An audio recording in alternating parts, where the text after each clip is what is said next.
Assalamualaikum warahmatullahi wabarakatuh. Nama saya Nurul Huda, NPM 19124888. Di sini saya ingin memenuhi tugas PPLB yang mana disebutkan dengan final test. Baik, langsung saja ke materi yang sudah dipelajari pada minggu kemarin, yaitu tentang kunci keberhasilan dakwah Nabi Muhammad SAW di Mekah. Nabi Muhammad SAW mengembangkan dakwah di Mekah dengan segala tantangan dan ancaman dari masyarakat Quraisy yang sangat berat dan menyakitkan. Keberhasilan tersebut tidak lepas dari karakter yang dimiliki oleh Nabi Muhammad SAW. Karakter tersebut diantaranya sabar dalam menghadapi ancaman, tantangan, dan hambatan, kemudian kegigihan dan keuletan, berakidah yang benar dan kuat, kemudian akhlak terpuji dan menjauhi kemungkaran, dan yang terakhir kesetaraan derajat. Nah, pada pertemuan hari ini kita akan membahas tentang strategi dakwah Nabi Muhammad SAW di Mekah. Nabi Muhammad SAW mulai merintis dakwah Islam di Mekah. Beliau berdakwah secara sembunyi-sembunyi, hanya beberapa orang yang bersedia mengikuti ajaran beliau. Setelah Umar bin Khattab memeluk Islam, dakwah kemudian dilakukan secara terbuka dan terang-terangan. Yang pertama itu dakwah secara rahasia atau siriyah. Nabi Muhammad SAW melakukan dakwah siri bukan karena takut, melainkan strategi dakwah beliau mengantisipasi pengikut beliau yang masih sedikit dan dan belum kuat. Ancaman dan siksaan masyarakat Quraisy masih kuat, dan status Makkah sebagai pusat agama bangsa Arab. Di sana terdapat para pengabdi Ka'bah dan tiang sandaran bagi berhala dan patung yang dianggap suci oleh seluruh bangsa Arab. Nabi Muhammad SAW melakukan dakwah siri dengan pendekatan personal. Kemudian yang kedua itu adalah dakwah secara terang-terangan. Nabi Muhammad SAW telah melakukan dakwah secara rahasia. Lalu Nabi Muhammad SAW diperintahkan oleh Allah Subhanahu Wa Taala untuk melakukan dakwah secara terang-terangan berdasarkan surah Al-Hijr ayat 94. Artinya, maka sampaikanlah Nabi Muhammad SAW secara terang-terangan segala apa yang diperintahkan kepadamu, dan berpalinglah dari orang-orang musyrik. Al-Quran surah Al-Hijr ayat 94. Dakwah Nabi Muhammad SAW secara terang-terangan pertama kali dilakukan di Bukit Safa. Dalam dakwah itu Nabi Muhammad SAW menjelaskan bahwa tidaklah aku diutus oleh Allah Subhanahu Wa Taala melainkan untuk mengajak mereka menyembah Allah Subhanahu Wa Taala dan meninggalkan berhala. Kaum Quraisy yang mendengar dakwah Nabi Muhammad SAW tidak percaya sama sekali. Mereka mendustakan, mengejek, bahkan melempari batu dan kotoran. Pendusta Nabi Muhammad SAW saat itu adalah Abu Lahab dan istrinya serta Abu Jahal. Dakwah Nabi Muhammad SAW secara terang-terangan yang kedua dilakukan dengan mengumpulkan keluarganya di Bukit Safa. Waktu itu diikuti oleh 40 orang termasuk Abu Lahab. Isi dakwah Nabi Muhammad SAW secara terang-terangan untuk kedua kalinya sebagai berikut. Yang pertama itu adalah peringatan dan ancaman Allah Subhanahu Wa Taala bagi orang-orang yang tidak beriman. Sebaliknya, kenikmatan surga bagi orang-orang yang beriman dan beramal saleh. Yang kedua, pada hari akhir kelak Nabi Muhammad tidak dapat memberi pertolongan kecuali amal perbuatan sendiri yang dapat menyelamatkan. Dan yang ketiga, pertolongan kepada keluarganya supaya dapat membantu dan memelihara Islam. Mendengar dakwah Nabi Muhammad SAW, Abu Lahab berkata, "Binasalah engkau, apakah untuk ini engkau kumpulkan kami?" Abu Lahab mengambil batu dan lalu melemparkannya kepada Nabi Muhammad. Menghadap kejadian itu, Nabi Muhammad tetap sabar, tabah, dan berjiwa besar. Maka turunlah surah Al-Lahab yang artinya binasalah kedua tangan Abu Lahab dan benar-benar binasa ia, tidaklah berguna baginya hartanya dan apa yang dia usahakan, kelak dia akan memasuki api yang bergejolak neraka. Begitu pula istrinya pembawa kayu bakar, penyebar fitnah.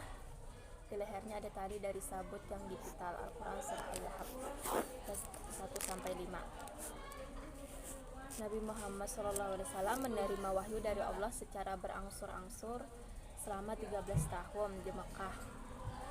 Nabi Muhammad menerima 4.726 ayat meliputi 89 surah yang diturunkan selama Nabi Muhammad SAW di Mekah dinamakan surah Makkiyah. Kemudian yang ketiga, hijrah ke Habasyah.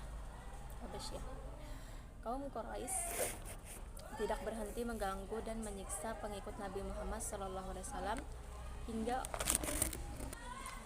mereka menjadi sangat menderita. Karena penderitaan mereka inilah Nabi Muhammad SAW meminta para sahabatnya untuk hijrah ke Habasyah demi menyelamatkan agama mereka di sisi Raja Najasyi. Meskipun Raja Najasyi belum memeluk Islam, Najasyi atau Negus adalah penganut agama Nasrani. Nabi Muhammad SAW tahu bahwa Raja Najasyi sangat adil dan tidak pernah berbuat aniaya kepada sesama manusia. Kaum muslimin akan aman di sana, terutama keamanan sebagian besar. Kaum muslimin yang mengkhawatirkan diri dan keluarga mereka dari kaum Quraisy. Peristiwa ini terjadi pada tahun yang kelima dari masa kenabian. Hijrah ke Habasyah dilakukan kaum muslimin dalam 2 gelombang. Rombongan pertama kaum muslimin yang berjumlah lebih kurang 10 orang laki-laki dan 4 orang perempuan pada tahun kelima bulan ke-7 kenabian. Dilanjutkan dengan rombongan hijrah kedua yang berjumlah 83 orang laki-laki dan 18 orang perempuan. Di antara mereka terdapat Utsman bin Affan beserta istrinya Ruqyah binti Muhammad, Zubair bin Awam, Abdurrahman bin Auf, dan Ja'far bin Abu Thalib sebagai pemimpin rombongan. Kemudian yang keempat, hijrah ke Taif. Kisah peninggalan Abu Thalib dan Khadijah, puncak dari sikap permusuhan kaum Quraisy semakin keras. Dalam kondisi ini timbul keinginan dari Nabi Muhammad SAW untuk berlindung ke Taif, negeri yang terkenal berhawa sejuk dan keramahan penduduk terhadap tamu yang datang. Dengan harapan masyarakat Taif berkenan mendengar dakwah Islam, akhirnya pada bulan Syawal tahun ke-10 dari nubuah, Nabi Muhammad SAW pergi ke Taif yang berjarak kurang lebih 60 mil dari Mekah. Beliau menuju ke sana dengan berjalan kaki, begitu pula saat pulang. Perjalanan ke Taif tidaklah mudah. Sulitnya medan yang dilalui disebabkan oleh gunung-gunung tinggi yang mengelilingnya. Akhirnya beliau sampai di Taif bersama Allah. Selama 10 hari tinggal di Taif, Nabi Muhammad SAW menyampaikan seruan tauhid. Meskipun ada yang mau menerima dakwah Islam, penduduk Taif justru banyak yang menolak beliau dengan lebih buruk. Mereka menyuruh anak-anak kecil untuk melempari beliau dengan batu sehingga kedua tumit beliau berdarah. Akhirnya beliau kembali melalui jalan semula menuju Mekah dalam keadaan sedih dan susah.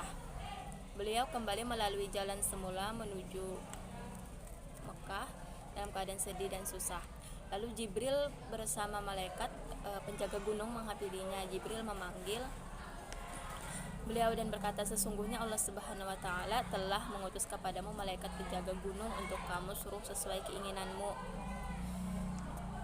Setelah itu malaikat penjaga gunung berkata, wahai Rasulullah, sesungguhnya Allah telah mendengar perkataan kaummu kepadamu dan aku adalah malaikat penjaga gunung. Sesungguhnya dia telah mengutusku kepadamu supaya engkau perintahkan kepadaku apa yang engkau kehendaki. Jika engkau mau, aku benturkan kedua gunung ini di atas mereka. Niscaya aku lakukan. Nabi Muhammad SAW menjawab, tidak, bahkan aku berharap mudah-mudahan Allah memberi kepada mereka keturunan dan menyembah kepada Allah dan tidak menyekutukannya dengan sesuatu pun. Dan yang terakhir, yang kelima, perjanjian Aqabah. Tahun ke-12 kenabian atau tahun 622 Masehi, sejumlah 12 orang jamaah haji dari Yasrib nama sebelum Madinah bertemu Nabi Muhammad SAW dan menyimak dakwahnya. Mereka menyambut dengan baik sehingga menyatakan keislaman dan melakukan baiat kepada beliau. Perjanjian ini kemudian dinamakan Perjanjian Aqabah I yang berisi ikrar kesetiaan. Sejarah Perjanjian Aqabah mendapatkan namanya dari Bukit Aqabah yang dijadikan tempat baiat kepada Nabi Muhammad SAW. Beberapa poin kesepakatan dalam Perjanjian Aqabah yaitu menyatakan pertama, kesetiaan kepada Nabi Muhammad SAW.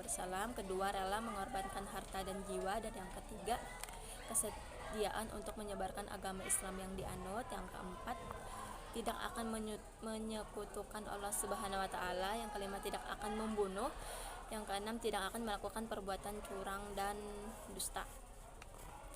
Sebagai strategi pengembangan Islam di Yathrib, Nabi Muhammad SAW mengirim Mus'ab bin Umair untuk bergabung dengan rombongan yang pulang ke Yathrib. Ia bertugas membantu penduduk Yathrib yang telah menyatakan keislamannya serta menyebarkan ajaran Islam di sana. Mus'ab kemudian menjadi guru mengaji di Madinah dan imam dalam salat karena kaum Aus dan Khawarij tidak mau salah satu dari mereka menjadi imam.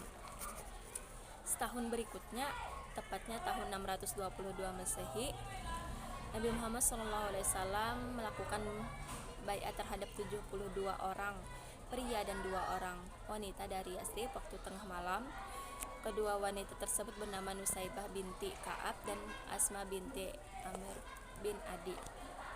Perjanjian ini dibuat pada tahun ke-13 kenabian. Mus'ab juga kembali ikut dengan semua penduduk Yathrib yang sudah masuk ke Islam lebih dahulu. Kemudian mereka menemui Rasulullah SAW di Aqabah pada suatu malam. Nabi datang bersama pamannya Abbas bin Abdul Muthalib. Abbas ketika itu belum memeluk Islam, namun ia meminta jaminan kepada penduduk Yathrib bahwa keponakannya selamat dan aman dari gangguan kaum Quraisy. Isi pada perjanjian Aqabah kedua yaitu yang pertama, kesiapan penduduk Yathrib untuk melindungi Nabi Muhammad SAW.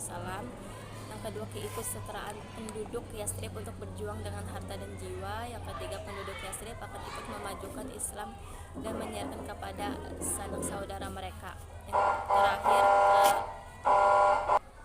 Yang kelima, kesiapan para penduduk Yathrib menerima segala risiko dan tantangan. Nah, itulah tadi materi tentang strategi dakwah Nabi Muhammad SAW di Mekah. Adapun kesimpulan dari strategi dakwah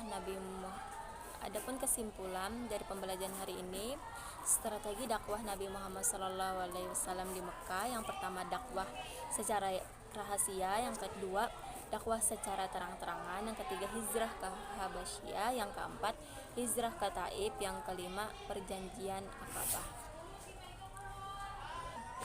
Itulah pembelajaran kita pada hari ini. Mudah-mudahan bermanfaat dan saya akhiri. Wassalamualaikum warahmatullahi wabarakatuh. Terima kasih.